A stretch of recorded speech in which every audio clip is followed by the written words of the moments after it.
नमस्कार मित्रांनो, जय महाराष्ट्र.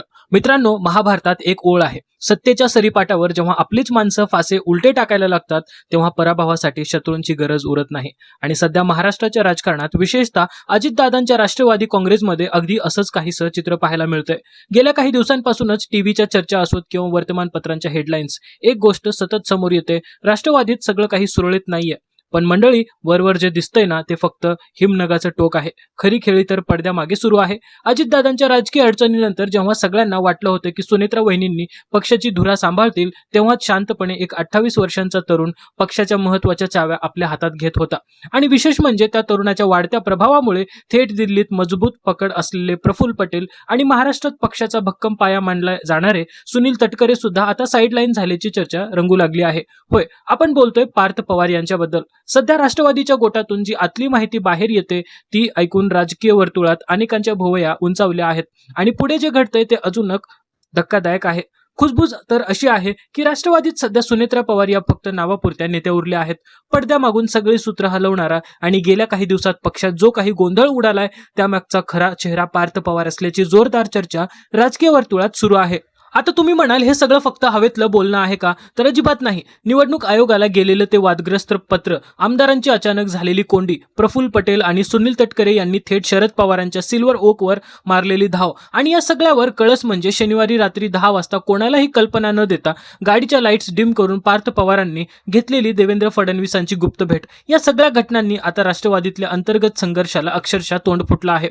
मग मात्र असा प्रश्न उभा राहतो, राष्ट्रवादीत भूकंप घडवणाऱ्या त्या पत्रामागे नेमकं कोण होतं? सुनेत्रा वहिनी पार्थ पवारांना रोखण्यात का अपयशी ठरतायत? आणि सर्वात महत्त्वाचं म्हणजे अजितदादांच्या पक्षाचे आमदार पुन्हा शरद पवारांच्या दारात का जाऊ लागले आहेत? यात सगळ्याच राजकीय थराराचा पडद्यामागचा खेळ आपण या व्हिडिओमध्ये उलगडून पाहणार आहोत. म्हणून हा व्हिडिओ शेवटपर्यंत नक्की बघा. नमस्कार, मी उमेश शिंदे, तुम्ही पाहताय उमेश मुंबईवाला. तर मंडळी, नेमकं घडलं तरी काय? राष्ट्रवादी काँग्रेस पक्षाने आपल्या राष्ट्रीय कार्यकारिणीची नवीन अधिकृत यादी मंजुरी आणि नोंदणीसाठी निवडणूक आयोगाकडे पाठवली होती. आता कोणत्याही पक्षाची नवी यादी जेव्हा आयोगाकडे जाते तेव्हा त्यात सर्वात वर नाव असतं राष्ट्रीय अध्यक्षांचं, त्यानंतर उपाध्यक्ष, राष्ट्रीय सरचिटणीस, ज्येष्ठ खासदार आणि पक्षातील महत्त्वाच्या नेत्यांची नावं असतात. पण जेव्हा ही यादी निवडणूक आयोगाच्या टेबलावरून बाहेर आली तेव्हा दिल्लीत पासून ते महाराष्ट्रातील गल्लीबोळापर्यंत राष्ट्रवादीच्या नेत्यांचे फोन अक्षरशः खणखणायला लागले. कारण या यादीत 1-2 नाव नाही तर पक्षातील 2 सर्वात मोठ्या नेत्यांची नावच गायब होती.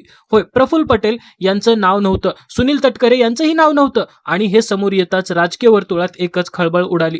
मीडियाने हा मुद्दा उचलून धरताच राष्ट्रवादीच्या वरिष्ठ नेत्यांनी घाईघाईने स्पष्टीकरण दिलं की अहो, काही गंभीर नाही, फक्त प्रिंटिंग मिस्टेक होती. पण आता प्रश्न असा आहे, एवढ्या मोठ्या राजकीय पक्षाच्या अधिकृत यादीत 2 ज्येष्ठ नेत्यांची नावं एकाच वेळी गायब होणं ही खरंच फक्त प्रिंटिंग मिस्टेक होती की त्यामागचे सुरू होता पक्षातील सत्ता संघर्षाचा एक मोठा डाव? टायपिंग करताना नावं सुटली असावीत, आम्ही सुधारित यादी पुन्हा पाठवणार आहोत, असं स्पष्टीकरण देण्यात आलं. पण आता मला एक गोष्ट सांगा मंडळी, आपण काही लहान आहोत का? काही लहान लेकरं आहोत का? एखाद्या लग्नाच्या पत्रिकेत चुलत आजोबाचं नाव छापायचं राहिलं तर आपण म्हणू शकतो की प्रिंटिंग मिस्टेक झाली. पण देशाच्या सर्वोच्च निवडणूक आयोगाकडे जाणाऱ्या अधिकृत कागदपत्रात जिथे वकील, तज्ज्ञ आणि पक्षाचे मोठे मोठे नेते मिळून ड्राफ्ट फायनल करतात, तिथे पक्षाच्या 2 मोठ्या खांबांची नावं विसरणं ही खरंच साधी प्रिंटिंग मिस्टेक असू शकते का? अजिबात नाही. सूत्रांनी दिलेल्या माहितीनुसार हा कोणताही टायपिंग एरर नव्हता, तर ठरवून केलेला एक राजकीय गेम होता.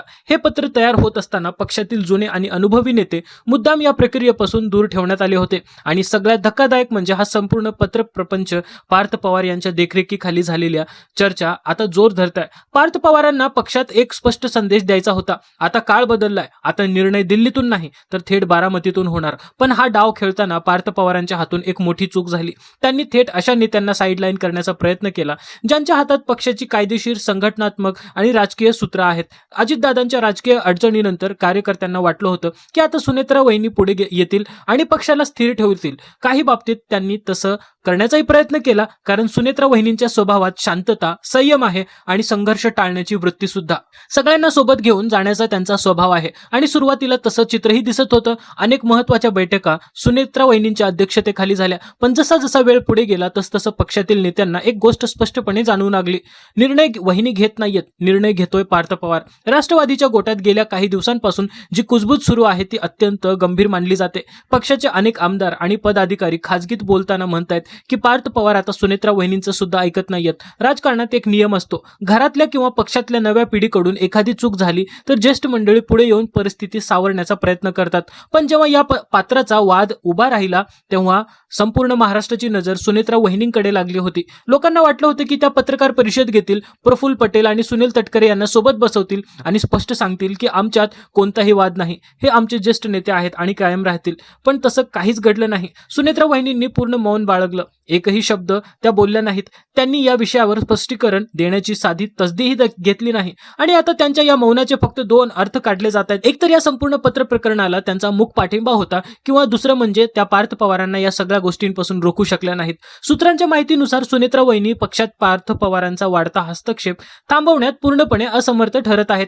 आणि याच कारणामुळे राष्ट्रवादीच्या अंतर्गत वर्तुळात प्रचंड अस्वस्थता पसरली आहे. पार्थ पवारांचा राजकारणातला ट्रॅक रेकॉर्ड जर पाहिला ना तर 2019ची मावळ लोकसभा निवडणूक लगेच आठवते. तिथूनच त्यांच्या राजकीय प्रवासाला पहिला मोठा धक्का बसला होता. त्या पराभवानंतर काही काळ ते सक्रिय राजकारणापासून दूरच राहिले, पडद्यामागे राहूनच हालचाली करत होते. पण आता अचानक पक्ष संघटना आपल्या हातात घेण्याच्या प्रयत्नात त्यांनी थेट पक्षातल्या चाणक्यांनाच आव्हान द्यायला सुरुवात केली आहे. आणि हाच सध्या राष्ट्रवादीतल्या सगळ्यात मोठ्या संघर्षाचा केंद्रबिंदू ठरलाय. आता इकडे अजितदादांच्या पक्षात ही सगळी खिचडी शिजत असताना तिकडे शरद पवार गटात असलेले रोहित पवार रोज सकाळी उठतात आणि टीव्हीच्या कॅमेऱ्यासमोर येऊन त्या आगीत तेल ओतण्याचं काम करतात. कसं तर ते बघा. गेल्या काही दिवसांपासून रोहित पवार सतत प्रफुल्ल पटेल आणि सुनील तटकरे यांच्यावर शाब्दिक हल्ले चढवत आहेत. वर करणी की साधी ही टीका वाटत असली तरी राजकीय जाणकारांच्या मते हे अजितदादांच्या गटातल्या आमदारांची अस्वस्थता वाढवण्यासाठी अत्यंत हुशारीने टाकलेले राजकीय फासे आहेत. रोहित पवारांनी केलेले दोन मोठे दावे सध्या सगळ्यात चर्चेत आहेत. पहिला दावा असा आहे की अजितदादांनी त्यांच्या शेवटच्या काही महिन्यांमध्ये स्वतः रोहित पवारांशी बोलताना अनेकदा प्रफुल्ल पटेल आणि सुनील तटकरे यांच्या कार्यपद्धतीबद्दल तीव्र नाराजी व्यक्त केली होती. दादांना या दोघांचं कामकाज आणि पक्ष चालवण्याची पद्धत अजिबात पसंत नव्हती, असं रोहित पवारांचं म्हणणं आहे. आणि दुसरा दावा तर आणखी स्फोटक आहे. रोहित पवारांच्या म्हणण्यानुसार प्रफुल्ल पटेल आणि सुनील तटकरे हे अजितदादांच्या राष्ट्रवादीमधील तब्बल 22 आमदारांना सोबत घेऊन थेट भाजपमध्ये जाण्याच्या तयारीत आहेत. आणि हा दावा समोर आल्यानंतर राष्ट्रवादीच्या राजकारणात अक्षरशः भूकंपच आला आहे. भाजपाने सध्या आपली इनकमिंग पूर्णपणे बंद केली आहे. पक्षाच्या वरिष्ठ नेतृत्वाकडून स्पष्ट संकेत देण्यात आले आहेत की आता पुरे झालं, आणखीन बाहेरचे नेते पक्षात नको. आता विचार करा मंडळी, इकडे पक्षात पार्थ पवार कोणाचं ऐकत नाहीये, तिकडे भाजपमध्ये एंट्रीचे दरवाजे बंद आहेत. मग अशा वेळी आमदारांची किती भयंकर कोंडी झाली असेल याची कल्पना करा. आणि जेव्हा राजकारणात सगळे रस्ते बंद होतात ना, तेव्हा प्रत्येक नेत्याला एकच पट्टा आठवतो, तो म्हणजे सिल्वर ओक आणि शरद पवार. सूत्रांच्या माहितीनुसार अजितदादांच्या गटातला अस्वस्थ आमदारांनी आता थेट शरद पवारांशी संपर्क साधायला सुरुवात केली आहे. काही आमदारांनी तर साहेबांना स्पष्ट शब्दात सांगितलं की पक्षात जे काही चाललंय ते योग्य नाही, आमची प्रचंड कोंडी होते आणि आता तुम्हीच काहीतरी करून राष्ट्रवादी विस्कटलेली घडी पुन्हा बसवा. विशेष म्हणजे फक्त आमदारच नाहीत तर प्रफुल्ल पटेल आणि सुनील तटकरे हे दोघे सुद्धा काही दिवसांपूर्वी गुपचूप सिल्वर ओक वर जाऊन आल्याची जोरदार चर्चा आहे. शरद पवारांनी त्यांची भेट घेतल्याचंही सांगितलं जाते. आणि आता सगळ्यात मोठा प्रश्न इथेच उभा राहतो, ज्यांना सोडून ते बाहेर पडले होते त्यांच्या विरोधातच त्यांनी नवी राजकीय वाट धरली होती. आज पुन्हा त्यांच्या दारात जाऊन बसण्याची वेळ त्यांच्यावर आली आहे का? कारण या दोघांनीही शरद पवारांकडे पार्थ पवारांच्या वाढत्या हस्तक्षेपाबद्दल, त्यांच्या वागणुकीबद्दल आणि निवडणूक आयोगाला गेलेल्या त्या पत्राबद्दल तीव्र नाराजी व्यक्त केल्याची चर्चा आहे. त्यांनी स्पष्टपणे सांगितले की पक्षात जुन्या आणि अनुभवी नेत्यांना आता मान सन्मान राहिलेला नाही आणि इथूनच त्या संपूर्ण राजकीय ड्रामाचा खरा क्लायमॅक्स सुरू होतो. एकीकडे आमदार शरद पवारांकडे धाव घेत आहेत, तटकरे आणि पटेल साहेबांकडे जाऊन तक्रारी मांडतायत. स्वतः शरद पवार पत्रकार परिषद घेऊन प्रफुल्ल पटेल आणि सुनील तटकरे यांच्या अनुभवाचं जाहीर कौतुक करतायत. हे सगळं घडत असतानाच सुनेत्रा वहिनींचे निकटवर्तीय प्रमोद हिंदूराव हे प्रफुल्ल पटेलांची समजूत काढण्यासाठी त्यांच्या घरी जातात. म्हणजेच पडद्यामागे वाद मिटवण्याचे प्रयत्न सुरू होते. पण त्याच शनिवारी रात्री नेमकं 10 वाजता जेव्हा संपूर्ण महाराष्ट्र झोपेच्या तयारीत होता, तेव्हा एक गाडी कोणालाही सुगावा लागू न देता थेट मुख्यमंत्री देवेंद्र फडणवीस यांच्या वर्षा बंगल्यावर जाऊन थांबते आणि त्या गाडीतून उतरतात स्वतः पार्थ पवार. आता विचार करा, रात्री 10 वाजता कोणालाही लवाजमा नाही, सोबत पक्षाचा एकही ज्येष्ठ नेता नाही, पार्थ पवार एकटेच थेट देवेंद्र फडणवीसांना भेटायला जातात. ही भेट इतकी गुप्त ठेवण्यात आली होती की मीडियालाही तिची माहिती नंतर मिळाली. बंद दाराआड जवळपास पाऊण ते 1 तास दोन्ही नेत्यांमध्ये चर्चा झाली. त्या बैठकीत नेमकं काय बोलणं झालं याची अधिकृत माहिती अजून बाहेर आलेली नाही. संपूर्ण चर्चा अजूनही गुलदस्त्यात आहे. पण राजकीय सूत्रांच्या मते काही शक्यता नक्कीच आहे. पहिली आणि सर्वात मोठी शक्यता म्हणजे पार्थ पवारांना ते कळून चुकलं होतं की प्रफुल्ल पटेल आणि सुनील तटकरे हे काही आमदारांना सोबत घेऊन मोठा राजकीय गेम करण्याच्या तयारीत आहेत.